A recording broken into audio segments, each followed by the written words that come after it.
Sri Sai Satcharitra, Chapter 30, Drawn to Shirdi, Kakaji Vaidya of Vani, Punjabi Ramlal of Bombay. In this chapter, the story of two more devotees that were drawn to Shirdi is narrated. Preliminary. Bow to the kind Sai, who is the abode of mercy and who is towards his devotees. By his mere darshan, he does away with their fears of this Bhavasagar and destroys their calamities. He was first nirgun, formless, but on account of the devotion of his bhaktas, he was obliged to take a form, to give liberation, self-realization to the bhaktas is the mission of the saints, and for Sai, the chief of them, that mission is inevitable. Those who take refuge in his feet have all their sins destroyed and their progress is certain. Repeat, Brahmins from holy places come to him and read scriptures and chant the Gayatri mantra in his presence. We, who are weak and without any merits, do not know what bhakti is, but we know this much, that though all others may leave us, Sai won't, for whom he favors, get enormous strength, discrimination between the unreal and the real, and knowledge. Sai knows fully the desire of his devotees and fulfills the same. Hence they get what they want and are grateful. So we invoke him and prostrate ourselves before him. Forgetting all our faults, let him free us from all anxieties. He who, being overcome with calamities, remembers and prays Sai thus, will get his mind calmed and pacified through his grace. This Sai, the ocean Panth, favored him, and the result of this is the present work, Sri Sai Satcharitra. Otherwise, what qualifications had he and who would undertake this enterprise? But as Sai took all the responsibility, Hemad Panth felt no burden nor any care about this. The powerful light of knowledge was there to inspire his speech and pen. Why should he entertain any doubt or feel any anxiety? Sai got the service in the form of this book done by him. This is due to the accumulation of his merits in the past births, and therefore he thinks himself fortunate and blessed. The following story is not a mere tale, but pure nectar. He who drinks it will realize Sai's greatness and all pervasiveness. Those who want to argue and criticize should not go in for these stories at all. What is here is not discussion, but unlimited love and devotion. Learned, devout, and faithful believers, or those who consider themselves as servants of the saints, will like and appreciate these stories. Other people will take them as fables. The fortunate bhaktas of Sai will find the Sai Leelas as the Kalpataru, wish-fulfilling tree. Drinking this nectar of Sai Leelas will give liberation to the ignorant jivas, satisfaction to the householders, and a sadhana to the aspirants. Now to the story of this chapter. There lived in Vani, Nashik district, a man named Kakaji Vaidya. He was the priest of the goddess Saptashringi there. He was so much overwhelmed with his adverse circumstances and calamities that he lost peace of mind and became quite restless. Under such circumstances, one evening he went to the temple of the goddess and prayed unto her from the bottom of his heart and invoked her aid to free him from anxiety. The goddess was pleased with his devotion and the same night appeared to him in his dream and said to him, "You go to Baba, come calm and composed." Kakaji was anxious to know from her who that Baba was, but before he could get any explanation, he was awakened. Then he began to think as to who might be that Baba to whom the goddess has asked him to go to. After some thinking, he resolved that this Baba might be Triambakeshwar, Lord Shiva. So he went to the holy place Triambak, Nashik district, and stayed there for 10 days.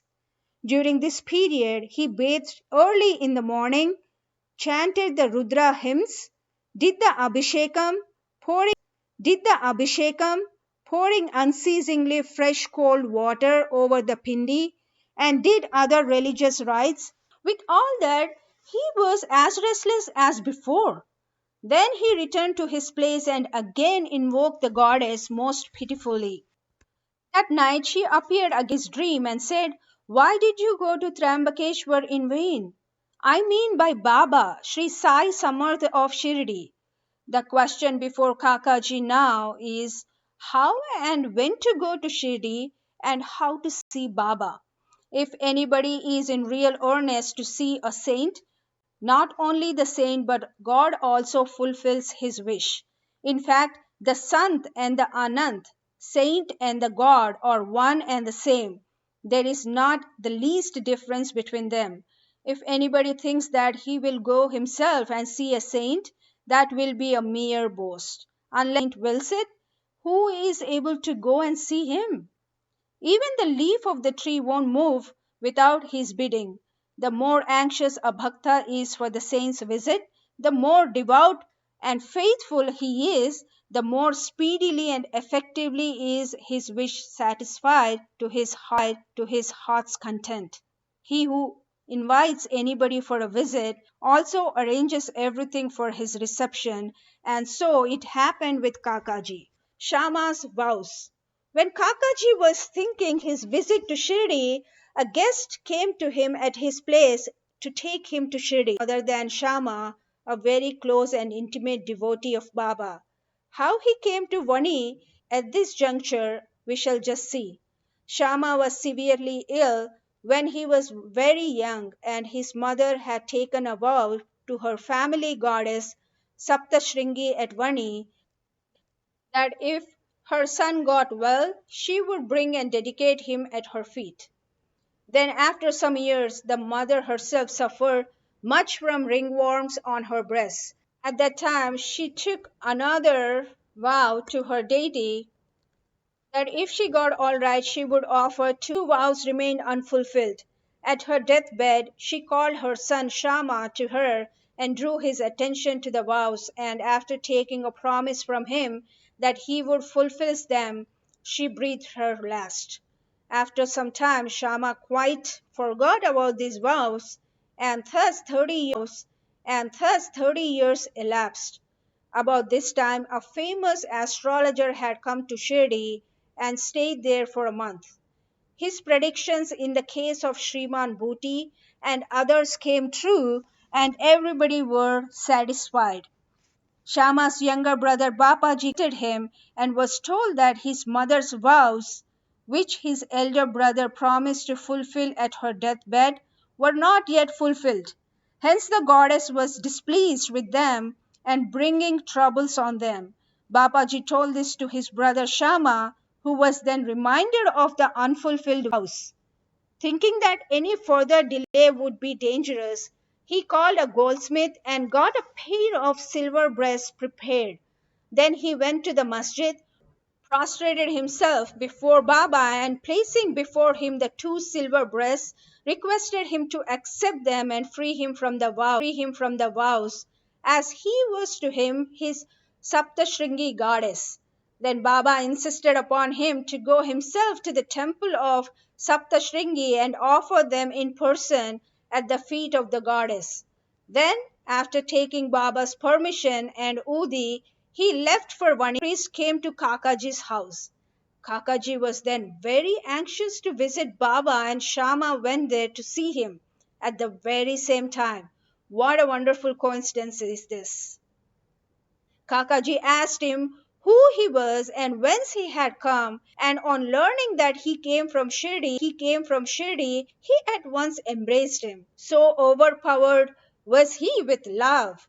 Then they talked about Sai Leelas, and after finishing the rites of Shama's vows, they both started for Shirdi.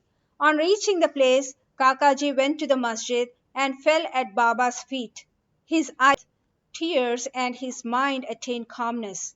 According to the vision of the goddess, no sooner did he see Baba than began to think in his mind, what a wonderful power is this. Baba spoke nothing, there was no question and answer, no benediction pronounced. The mere darshan itself was so conducive to happiness. The restlessness of my mind disappeared by his mere darshan. Consciousness of joy came upon me. This is what is called the greatness of darshan. His vision was fixed on Sai's feet, and he could utter no word. Leelas, his joy knew no bounds. He surrendered himself completely to Baba, forgot his anxiety, and got undiluted happiness. He lived happily there for 12 days, and after taking Baba's leave, Udi and blessings, returned home. Kushal Chand of Rahata. It is said that a dream which we get in the small hours of the morning generally comes out true in the waking state. This may be so, but regarding Baba's dreams, there is no restriction of time. To quote an instance, Baba told Kaka Sahib Dikshit one afternoon to Kushal Chand to Shirdi. As he had not seen him long, Kaka Sahib accordingly took a tanga and went to Rahata. He saw Kushal Chand and gave him Baba's message. Hearing it, Kushal Chand was surprised and said that he was taking a noon nap after meals when Baba appeared to him in his dream and asked him to come to Shirdi immediately and that he was anxious to go. As he had no horse of his own nearby, he had sent his son to inform Baba. When his son was just out of the village border, Dikshit's tanga turned up, said that he was sent specially to bring him. Then they both went in the tanga back to Shirdi. Kushal Chand saw Baba and all were pleased. Seeing this Leela of Baba, Kushal Chand was much moved. Punjabi Ramlal of Bombay. Once a Punjabi Brahmin of Bombay named Ram, which Baba appeared and asked him to come to Shirdi. Baba appeared to him as a Mahant, but he did not know his whereabouts. He thought that he should go and see him, but as he knew not his address, he did not know what to do. But he who calls anybody for an interview makes the necessary arrangements for the same. The same happened in this case. The same afternoon, when he was strolling in the streets, he saw a picture of Baba in a shop. The features of the Mahant he saw in the dream exactly tallied with those of the picture. Then, making inquiries, he came to know that the picture was of Sai Baba of Shirdi. He soon then went to Shirdi and stayed there till his death. In this way, Baba brought his devotees to Shirdi for darshan and satisfied their wants, material as well as spiritual. Bow to Sri Sai, peace be to all.